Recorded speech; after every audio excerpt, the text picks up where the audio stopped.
Reka nongere nkushimire wowe wafashe akanya ukabana nanjye. Aka kanya tugiye kugaruka kuri Perezida Do wishwe aciwe igitsina. Reka nkusabe kuntega amatwi witonze kugira ngo uze kubasha kumva iki cyegeranyo neza. Niba utari wakora subscribe bikore kugira ngo n'ibindi byegeranyo n'andi makuru ujye ubasha kubibona mu ba mbere.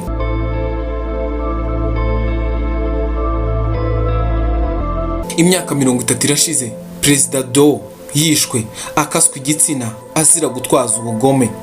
Hashize imyaka 30 uwahoze ari perezida wa Liberia Samuel Do yishwe akaswe ingingo z'umubiri zirimo igitsina mu gikorwa cyafatirwagamo amashusho.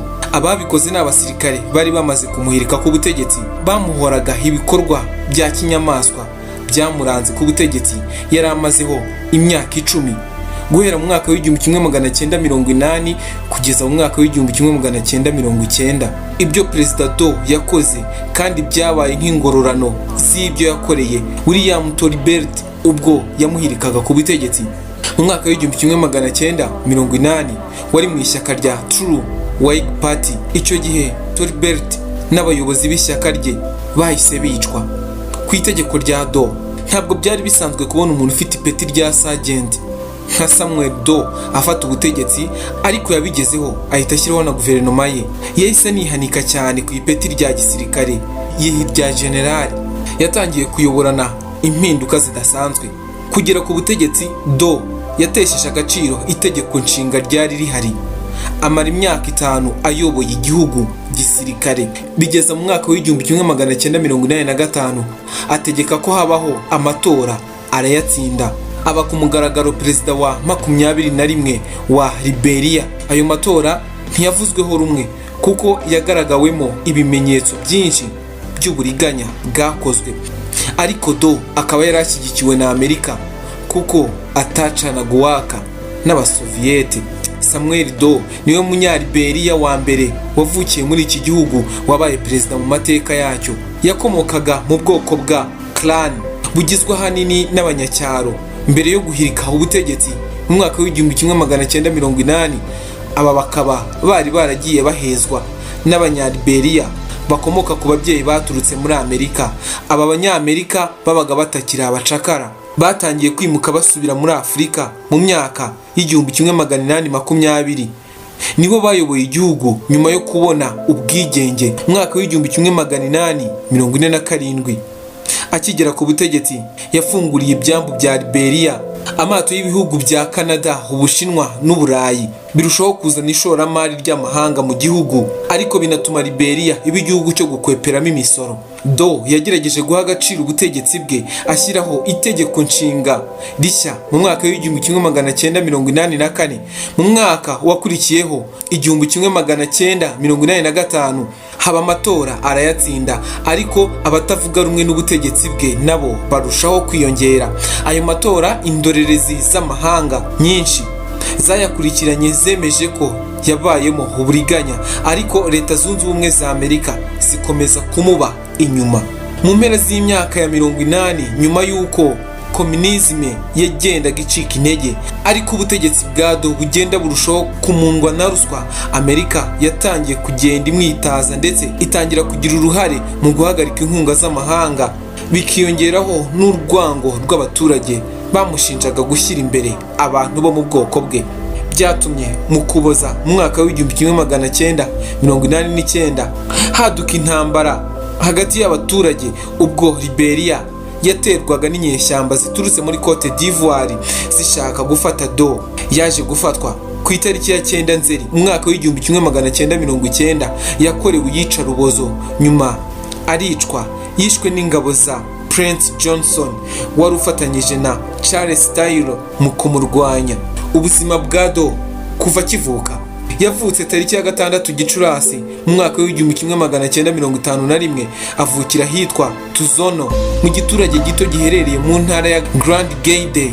Ku myaka 16 nibwo Do yarangije amashuri y'abanza, yinjira mu mashuri yisumbuye ku ishuri ry'ababatista riri ahitwa Zeweduru.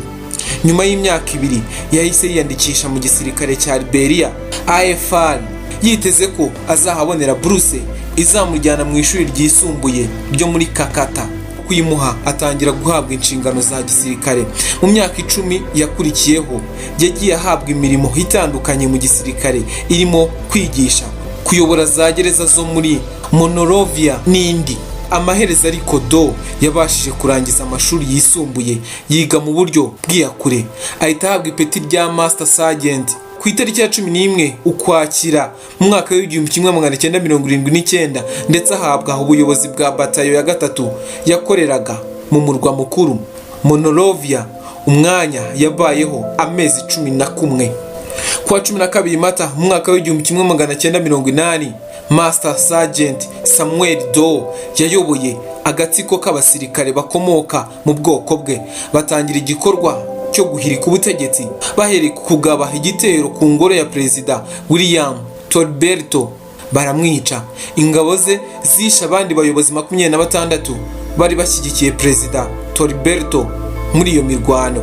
Abaminisitiri 13 bari bagize guverinoma bahise bicirwa ku karubanda mu minsi 10 yakurikiyeho. Nyuma yo kubanza kwerekana ingufu ze no kubatesha agaciro, bivugwa ko nyuma yo guhirika ubutegetsi abahoze ari abaminisitiri muri guverinoma ya Tolberti bazengurukijwe imihanda ya Monrovia bambaye ubusa imbere yo kubarasira hafi y'inyanja. Abandi bakozi ba guverinoma babarirwa mu magana bahunze igihugu, abandi barafungwa.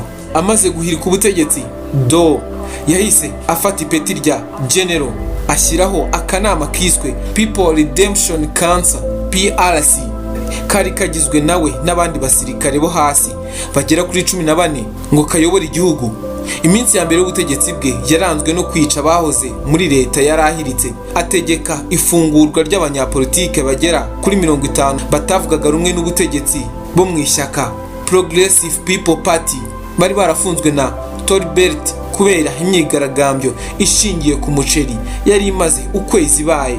Uruhare rwa Amerika mu guhirika Tolberto ku butegetsi. Muri Kanama mu mwaka w'2008, imbere ya komisiyo y'ukuri n'ubwiyunge i Monrovia, uwahoze ari minisitiri w'ubutabera n'umujyanama wa Samuel Doe witwa Chiacheapu, wanahatanye mu matora yo mu mwaka w'2011, yahishuye ko ikigo cy'ubutasi cya Amerika CIA aricyo cyatanze ikarita y'ingoro ya Perezida Tolberto inyeshyamba za Doe zifashishije zibasha kuhinjira, ndetse avuga ko ari umuzungu w'umunyamerika ukorera CIA warashe Perezida Tolberto akamwica. Ku munsi wakurikiye ariko muri iyi komisiyo nanone undi wahoze ari minisitiri muri leta ya Samuel Doe, Dr. Bayoma Fanobule, yatanze ubuhamya ahakana ko Leta Zunze Ubumwe za Amerika zafashije Doe mu guhirika Tolberto ku butegetsi. Ibimenyetso bimwe byo mu mwaka w'1980 bikomeza gushingira ku musirikare utaramenyekanye, bivugwa ko yari umucanshuro w'umuzungu wabarateguye ihirikwa rya Tolberto.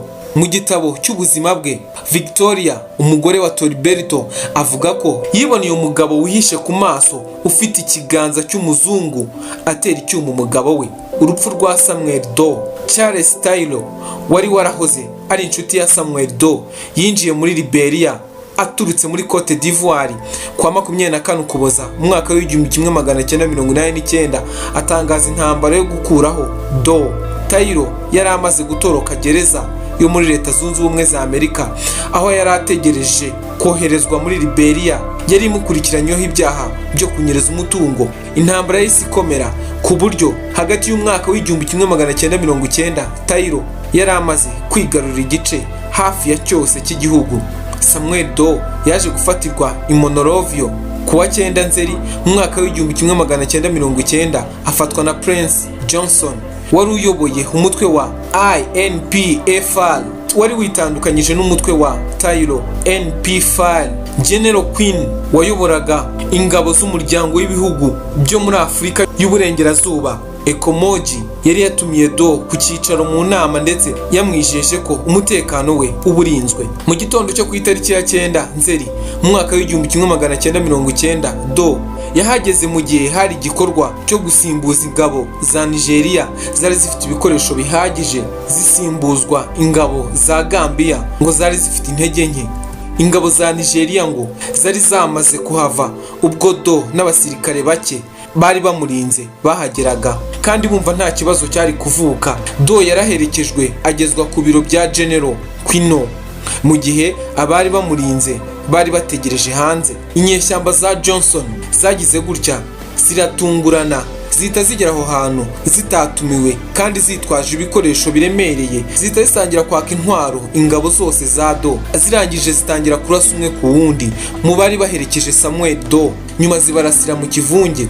Do yumvise urusaku rw'amasasu hanze, ahita arebana na General Queen wamwijeje ko ibintu bimeze neza. Arangije amusaba akanya ngo ajye kureba uko ibintu bimeze hanze, akurikirwa na Captain Coker wo muri Gambia amuherekeje. Bakimara kurunguruka no kubona ko ibintu bimeze, abo ngo nabo bahise bihisha. Ingabo za Johnson zahise zinjira imbere, zirangiza bari kumwe na Samuel Do mbere yo kumurasa mu kuguru, zirangije zimutwara ari muzima. Ubwo ngo iyo mirwano yarangiraga, ngo hasi ku butaka hari abasirikare bagera kuri 80 ba Samuel Do bishwe. Captain Cook yasobanuye ibyabaye, avuga ko atari imirwano ahubwo ari ubwicanyi bukabije. Nyuma yo gufatwa mu rwego ngo rwo kugaragaza ko Samuel Do atarinzwe n'imbaraga za maji nk'uko yajyaga avuga, bamuciye amatwi, bamuca intoki zimwe n'amano. Nyuma y'amasaha 12 akorerwa iyicarubozo, nyuma za kwicwa umurambo we uzengurutswa imihanda y'i Monrovia. Barangije baramushyingura. Mbere yo kumutaburura bakongera kumushyingura. Iyicarubozo Samuel yakorewe icyo gihe byafashwe amashusho akwirakwizwa hirya no hino ku isi, berekana Johnson arimo kunywa agatama, barimo guca amatwi Do.